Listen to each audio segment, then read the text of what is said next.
Roger, I'd like to ask you about Andy Murray. He's obviously retiring now. What's your thoughts on the decision, and how hard is it? Can you imagine that the decision he's had to take to quit the game? Well, I mean, I think his body took the decision, unfortunately, in this case.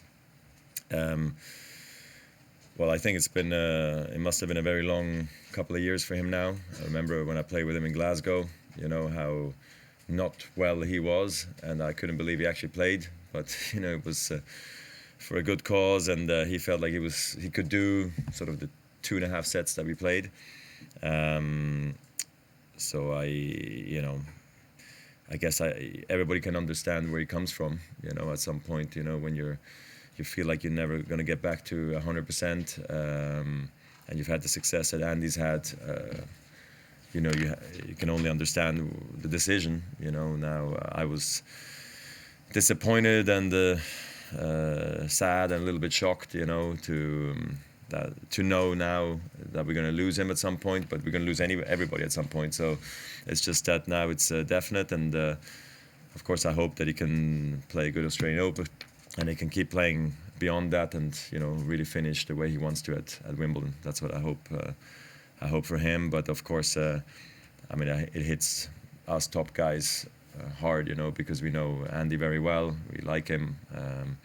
He doesn't have many enemies, to be quite honest, and he's a good guy and Hall of Famer, legend. Everything he won, everything he wanted to win. Everybody would substitute, his career with his, and he's a great guy. So yeah, it's a tough one, but one down the road, he can look back on and be incredibly proud of everything he has achieved.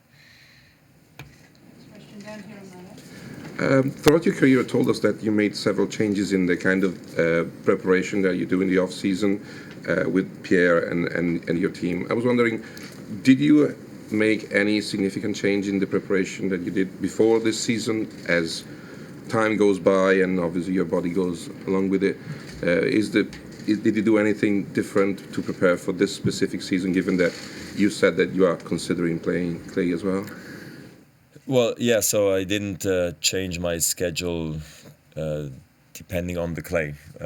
So I just had a normal build-up. I think it was more about how was the body going to be after vacation. Did it allow me to do all the sessions, work as hard as I wanted to, and I was able to do that. I think I probably was even able to work a bit harder than I thought I was going to. I didn't miss any sessions. I think, added on top of it, and I came out of it actually very strong. So I think throughout my career, I've been very lucky that in the off seasons I never had any setbacks or any real setbacks, that took me away from the court another week, or and all of a sudden that off season was no off season. It was more just like a managing pain or managing a schedule. So from that standpoint, no, it was not based on clay in any way. I'm still haven't taken the ultimate decision on that. But what I can say is like the off season was great for me, and I think maybe it showed a little bit at the Hopman Cup already.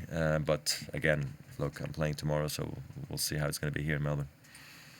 As an extension of that and what you were saying about Andy, he was describing how these days there's certain things day to day that he can't do, like putting on his socks and shoes without feeling pain.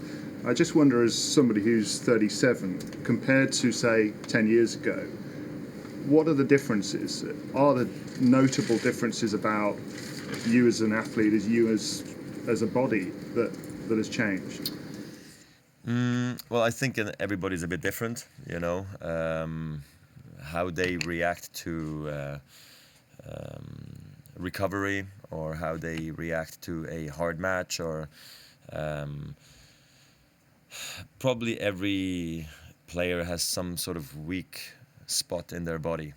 For some it's the foot, for some it's the hip, for some it's the knee, for some it's the back, for some it's the elbow, for some it's the shoulder, whatever it may be, and that's then their ongoing problem probably for a long period of time. And once you have that part of the body probably takes the longest to heal or to recover, and that can be at one point it just doesn't get that much better. So, and I think what happens with age maybe the most is that it just certain things take longer to recover from. Let's just say, whereas in the past, I don't want to say 27, because 27 you're already like 15 years or 10 years into your career.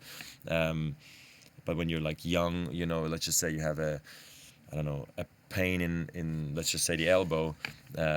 So the next day you can play with it, and 2 days later it's like you never had it. All of a sudden that maybe 30, 35, 40, depending on who you are and what problems you've had. Maybe you will just feel it for 2 weeks. You can still play, but now you're playing with pain, or it just takes longer to get rid of.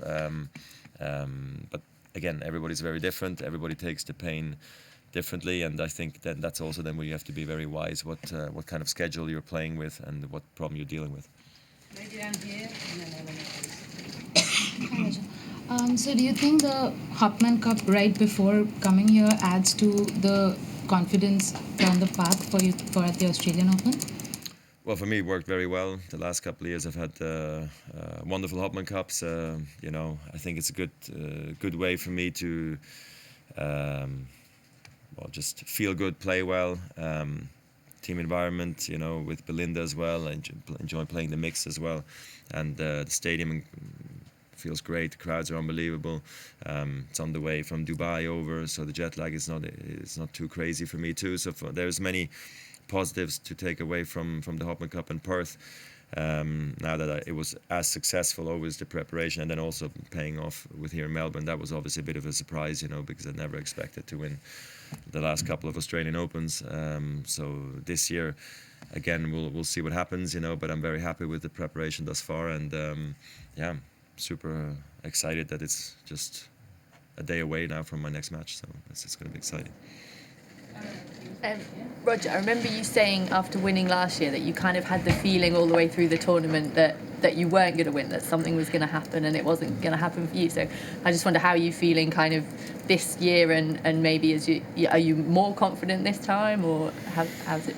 Well, I don't want to overanalyze how I played in the off-season, how I played at the Hopman Cup, but that's exactly how then I might not recover if I have a bad start in the match tomorrow, let's say, or so I think the focus really is on those early rounds, especially tomorrow. Has to be. I know what Dennis did to Novak. I watched basically the entire game a couple of years ago when he beat Novak here, and I've had some tough ones against him in the past, and he can play well on fast courts, and that's what it's going to be here a little bit as well here. But I mean, look, I think I'm playing good tennis. I'm confident in, that I think it needs a good performance by my opponent probably to beat me, and that's always a good thought. But then again, I think I'm playing well, but depending on how you match up with your opponent and who's going to win the big points, the margins are so slim nowadays that I'm not thinking too far ahead. I don't think I should, because I think that would be a mistake. But I hope I can put myself in contention, the deeper as the tournament goes deeper. But we'll see. Yeah. I've got a question about ATP politics. Firstly, there's a group on the ATP Player Council who are keen for a change of leader, and secondly, there's also a board member who's awaiting criminal charges in the US. I just wondered if you had any views on where the kind of political situation is at the moment. Yeah, I don't know about the council situation. You apparently know more than I do, so that's good for you. I, anyway, was going to speak to some of the council members. I'm practicing with one of them this afternoon, in Robin Haase, so I would like to hear a little bit from him how the council meeting went, and where their general feel is about leadership in the ATP. I think we've had a good 5-6 years now under Chris's leadership. Obviously, it's an important role. We need to look at it very thoroughly. I also would like to speak to Novak and Rafa about it a little bit, and Andy, just to get their take on it all. With the board member, we know the situation. It's pending. We're waiting to see what's going to happen. I know him well. So we'll see what the situation is there. But it's definitely interesting times. I'd like to call it not bad times, in our sport. I think it's maybe also a bit of a transition time. So it'll be interesting to see what's going to happen. And I think with the ATP Cup and also the Davis Cup, we need to wait and see what happens, really, to be quite honest, to really be able to give a true opinion, So, a lot is happening, but, it's all okay, whatever. I don't think it's bad. Last question in English here from Paul. Roger, just back on fitness issues and what you were saying about age. I know you've had your own fitness issues, particularly the last 2 or 3 years, but overall, I think over your career, it's probably true that Rafa in particular Andy maybe, Stan have had bigger, more serious issues. Do you have any thoughts as to why it is, that at your age you're still so fit, you've been able to carry on playing? I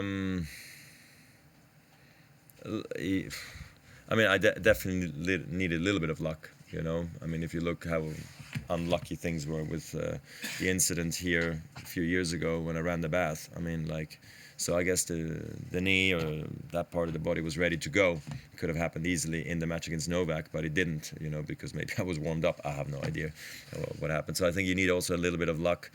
Then I think I really understand my body very well. I know when something hurts and I can play with it. I know when something hurts and I should not play with it, but I can still play maybe a match or a week with it, or maybe a month or whatever it may be. So I think that helps, but I feel like probably every player has that. Now I can only speak about my team. I think my team also, they know when to push me and when actually they are happy that I don't practice so much. And I've always also believed that I can play tennis when I don't train so much, and I think that's been maybe one thing that for me, the confidence I have in my game, that even if I don't play so much, I still feel like I can come up to a good level, maybe takes away some pressure.